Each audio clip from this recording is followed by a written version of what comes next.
So you're really serious about learning how to bartend. You watched all the videos, you bought all the things, and you're ready to take it to the next level. Well, here are my personal recommendations for your home bartending must-haves for success. Stay tuned.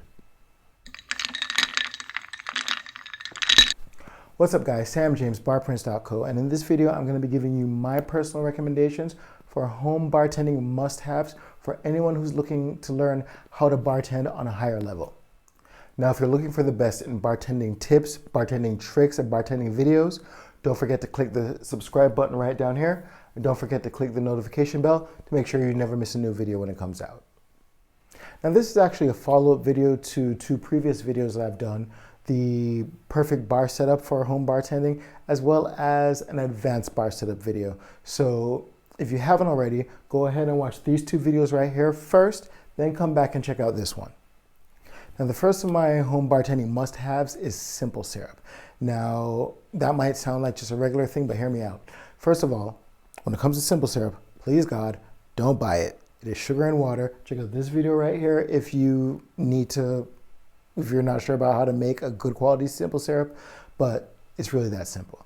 Now, the reason you need to have simple syrup on hand at all times is, for one, it is a key ingredient in hundreds of cocktails, literally hundreds of cocktails. It's also something you're going to need as you experiment. If you've learned cocktail recipes and you want to make your own substitutions and everything, again, it is a bar staple. So it's something that you're going to need on hand for whenever it is you are going to be mixing drinks and starting to play around. The other cool thing about it is when it comes to creating new flavors, new syrup infusions and things like that, it's far easier to do it in small batches than creating a big batch of the stuff that you're experimenting with and then having to throw it out. So if you already have simple syrup on hand, you could pour out a little bit of it, add a little bit of the flavors that you're going to be using to infuse that syrup to that, do a small test batch, and then you can go ahead and make more as needed. Now, if you're looking for some great ideas or techniques on how to create flavored spirits, flavored syrups, and different types of infusion techniques, you can check out these videos right here. Next up is fresh fruit, particularly limes and lemons. And this is important for a couple of reasons. Number one, for your juices. As I've said in previous videos, when it comes to using these juices, you want to go with fresh.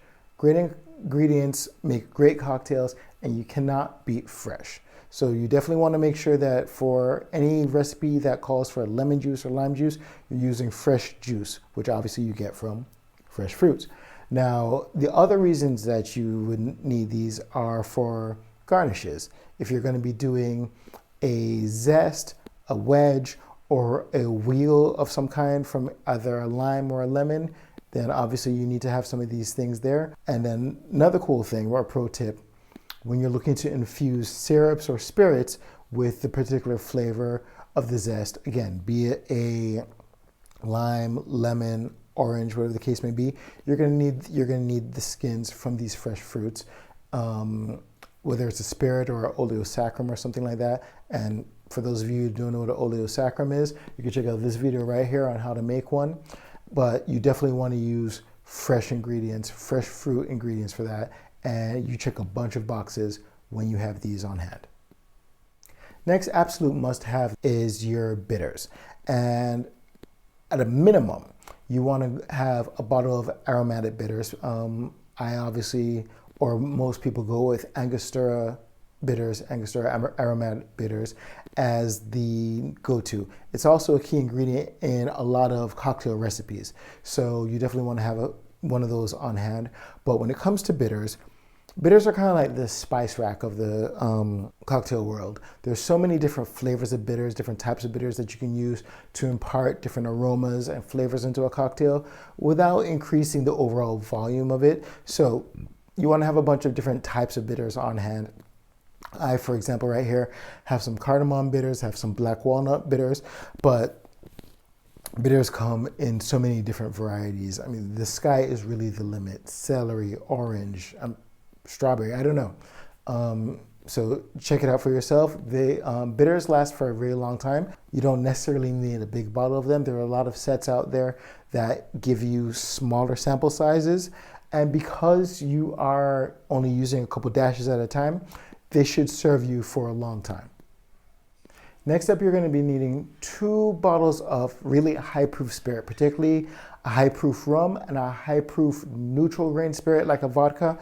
When I say high-proof, I mean something that's about 50% ABV, alcohol by volume, or more. And the reason for that is because, following up on what we just talked about with bitters, you'd be using these to create your own bitters and your own tinctures. Now, to learn more about that, you can check out these videos right here. These are something that, again, these are kind of like the spice rack of the cocktail world.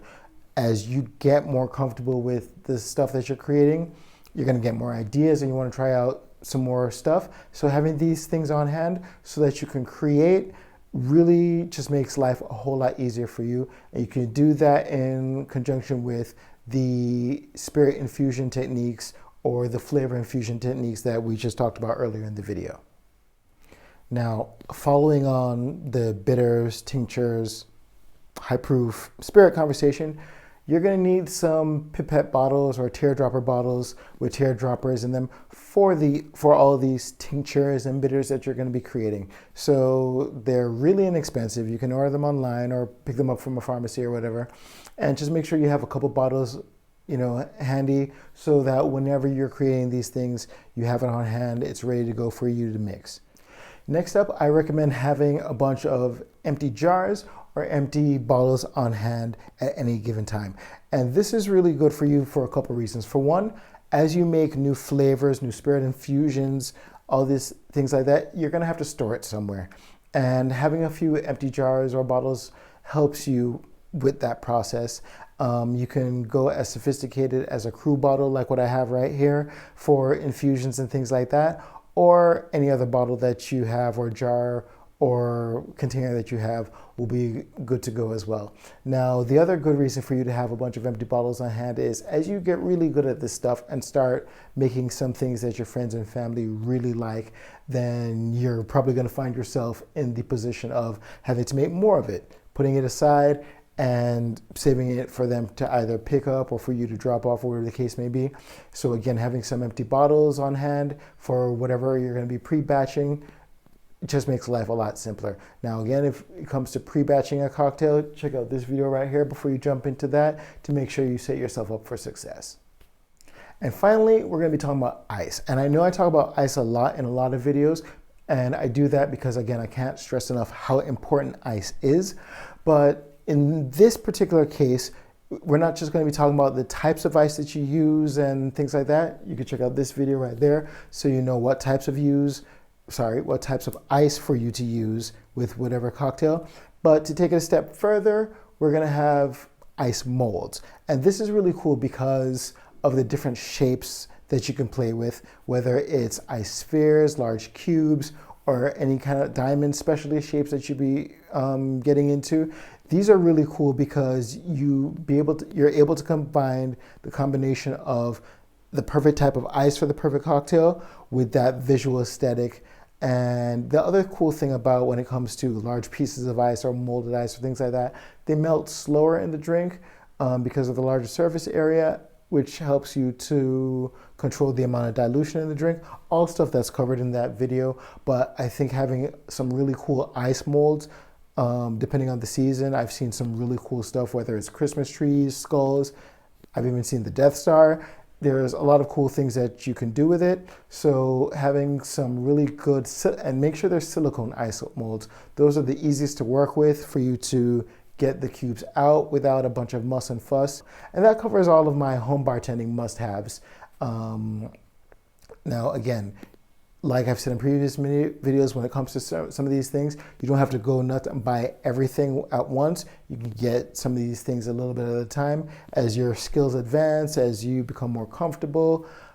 But here are my definite must-haves, things that I have in my house and my home bar that I absolutely can't live without. Now, if you're looking for the best bartending training to take your skills to the next level, go ahead and head over to barprints.co and enroll in our online bartending school and check out our online bartending course, Mixology Mastery. I've created this program using proven systems and proven frameworks to create the quickest, most comprehensive bartender training out there.